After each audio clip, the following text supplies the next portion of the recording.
আপনারা শেখ সাদি রাহিমাহুল্লাহ নাম শুনে থাকবেন। বালাগাল উলা বিকামালিহি কাশাফাদ দুজা বিজামালিহি, এই কবিতা লিখে উনি বিখ্যাত হয়েছিলেন। উনি পার্সিয়ান পয়েট, ইরানি একজন কবি। তো ওনার একবার আর্থিক সমস্যা যাচ্ছিল, দৈন্যতা যাচ্ছিল, টাকা পয়সা ছিল না, ফলে ওনার পায়ে দেওয়ার মতো জুতা ছিল না।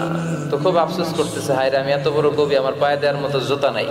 আফসোস করে ঘর থেকে বের হলেন, দেখলেন এক ভিক্ষুক ভিক্ষা করছে, ওর পাই নাই, কি নাই, আর কবি সাহেবের কি নাই, ওনার জুতা নাই, এজন্য দুঃখ। বের হয়ে দেখে সাইল ভিক্ষুক, ওর পা নাই।